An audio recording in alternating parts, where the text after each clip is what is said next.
What's going on, everybody? It's Favorite Catboy, and today we're going to be talking about Moon Knight, the finale, and just my general final thoughts about it, because the finale definitely opened my eyes to a couple new things about the show, rather than what I said in my previous video. And I've been hearing a lot of talk about Moon Knight as a whole ever since the finale, especially on Twitter, because as you know, Twitter is just a complete cesspool of negativity and hate, and that unfortunately is said when it comes to Moon Knight as a whole, because people really do not like Moon Knight.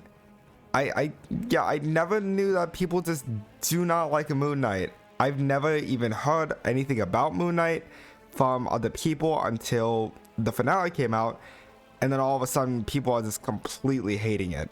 And that's something I just genuinely want to know people's thoughts about, because overall I think Moon Knight is great, and I'm not gonna go too much into this because I already talked about it in my video. Link is below. But overall, I think Moon Knight is a great character study of Stephen Grant and Mark Spector, and just Moon Knight as a whole.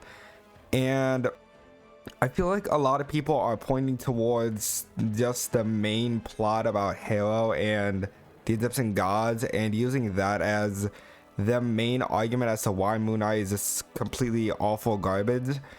But the thing is, I think that people are just sort of missing the point of Moon Knight, because the main plot is just completely secondary. And like I've already said in my video, that the writers intended this to be secondary to focus more on Steven and Mark, which I think is really great. I think that they handled the character very well, and that the growth is very well rounded and cohesive.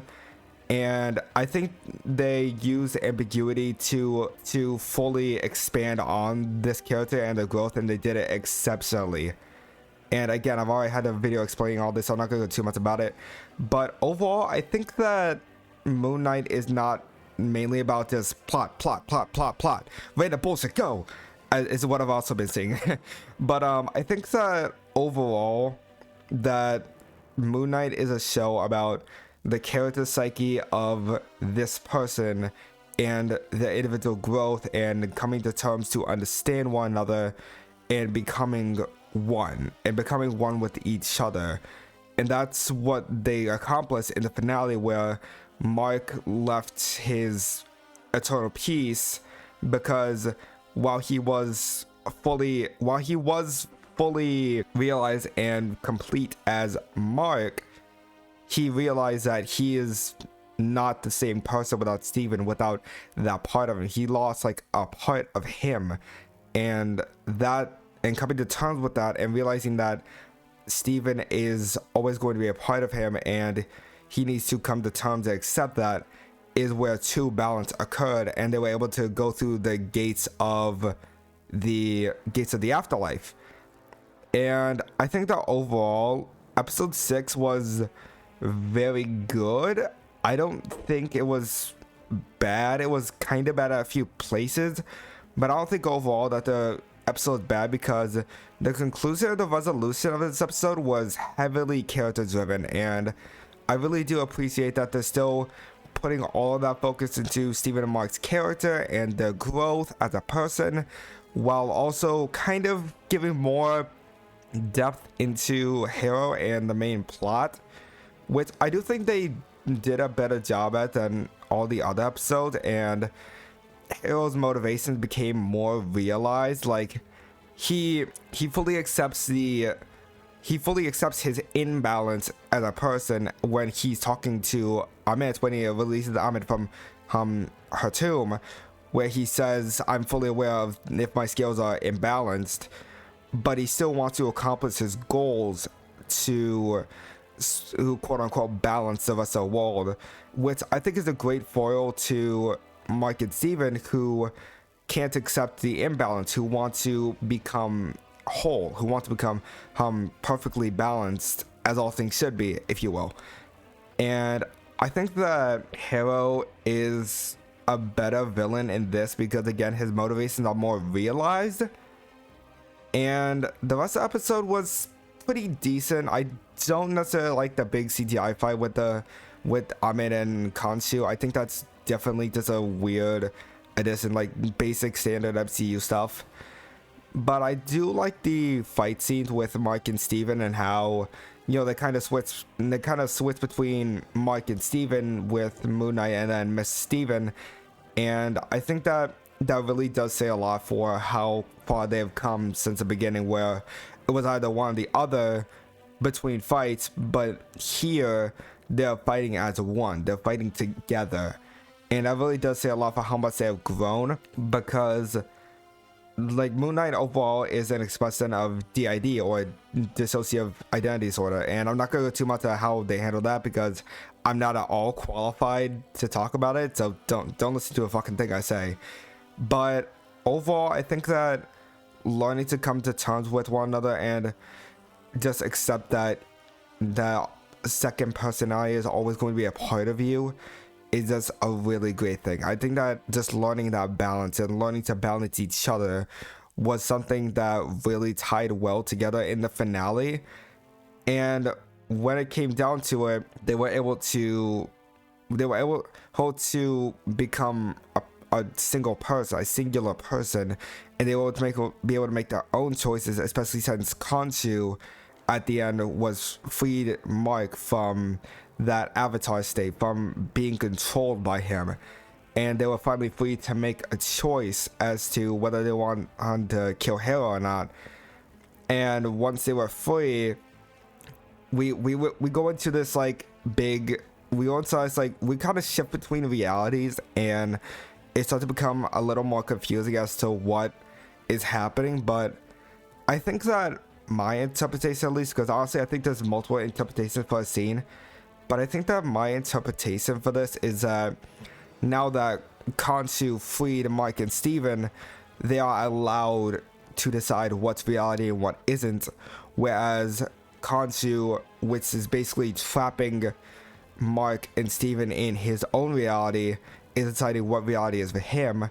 But now that they're free, now that they're completely balanced, now that they become one person, they're now able to distinguish sense, which is reality, and nonsense, which is where the psyche is, where the psych ward is.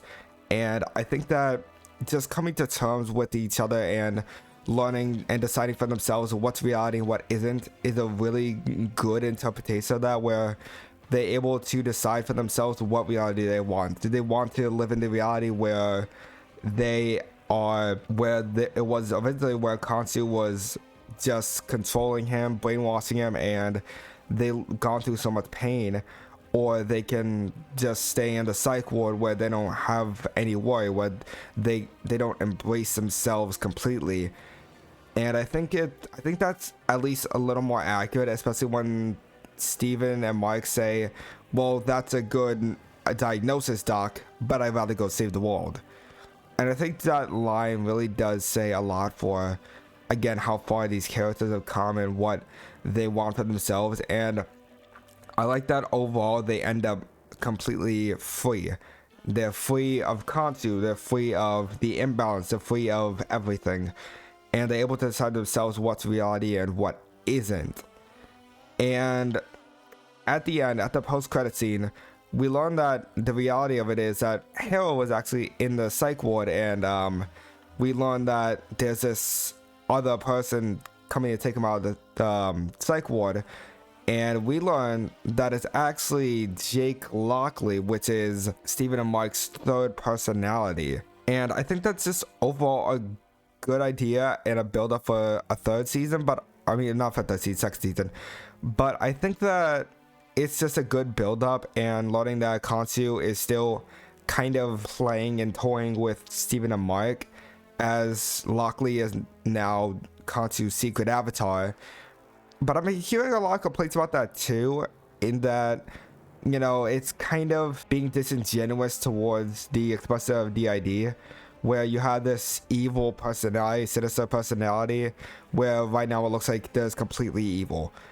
And I think that while that can be a good argument, my hopeful thinking for this is that he's just a little more brutal with his methods. Like, he's more towards Khonshu's ideology. I don't think he's necessarily evil, but I feel like there's just not enough information to go off of to really distinguish if he's like truly evil or he's just more brutal with his methods or whatever. I think that overall we just need to see where it heads into a second season to really distinguish what he really is and how that might play into Mark's character as a whole. And I think another complaint I've been seeing about Twitter is that there's this really, like, the main argument between why Moon Knight is bad is just the argument that there's just generally bad Jewish interpretation, which I thought at first it was just a weird complaint, but after learning more about it, it was apparently that the writer promised good Jewish representation with Mike and Steven, because there was good Jewish representation in the comics and he didn't deliver. So I can definitely understand why people are upset about that and want to use that as the main argument to why Steven and Mike's character is bad and the whole show is bad, because it definitely does hinder the character a little bit and kind of splits him off from what he was in the comics. But I mean, honestly, for me personally, I still kind of am okay with it, because again, I can totally understand why people are mad. They should be, rightfully. But I think that Mike and Steven being Jewish, and this really isn't the whole point of his character in universe, like in this universe. Like, I personally think that that's not the point of his growth and his development, because I think the show is just coming to terms with who Mike is and who Mike and Steven is, and learning to come to terms with each other and just kind of accept that this is who they are together. And I like how it was resolved in episode 6, where Mike fully realized that he's nothing without Steven, that he is the only superpower Mike ever had, that Steven is who saved Mike all those years ago from his mother and from all the bad things in his life, and he feels really apologetic for what he has put Steven through, for making him live a complete lie. And I do genuinely like how that came to a conclusion, and that's where the true balance occurred. But I think that overall, Mike and Steven, like, having good Jewish representation would be a nice addition, but I just don't genuinely think that it's the main point of his character. So I think that's pretty much wraps up my final thoughts about the finale and kind of the criticism that I've been hearing about Moon Knight, because those are our main two criticisms: that it had bad Jewish representation and all the stuff with Halo. And again, I feel like people mainly focusing on the things that Halo has done and Halo's character is kind of missing the point that the show is going for, and focusing strictly on the character psyche and the character study of Steven and Mark. And I think it did exceptionally in 9 out of 10 of those episodes. I still think that episode 4 was still kind of iffy, because it did establish a love triangle which didn't really go anywhere. So that's like the one complaint I really do have with it. So I think that writing wise, Steven and Mark's character is exceptional and they handled it very well. And I like that the main plot is secondary, because it's definitely a different take from what we have been seeing from the normal MCU, where it's just plot. And I like to just take a breather to really take this grounded approach to what this character is trying to be and his psyche and everything about him. And I think that overall it's just a really nice refresher from what we have been seeing, especially since with Multiverse of Madness, which I haven't seen yet. I'm still going to see it hopefully later, but I haven't seen it yet. So but anyways, that's kind of wraps up my final thoughts about it. And overall, I think that Moon Knight is just like the best MCU TV show as a whole. I still personally believe that, because it's definitely a different take from what we have been seeing for other MCU TV shows. And yeah, that pretty much wraps up my thoughts. And if you guys did enjoy this short little breakdown, please subscribe and hit the notification bell to get notified of future content releases. this is definitely a weird experimental thing for me where it's kind of unscripted and just all over the place, so excuse me if I fumble a couple places. But anyways, I think that's gonna be it for this video. I'm your favorite little cowboy, signing off.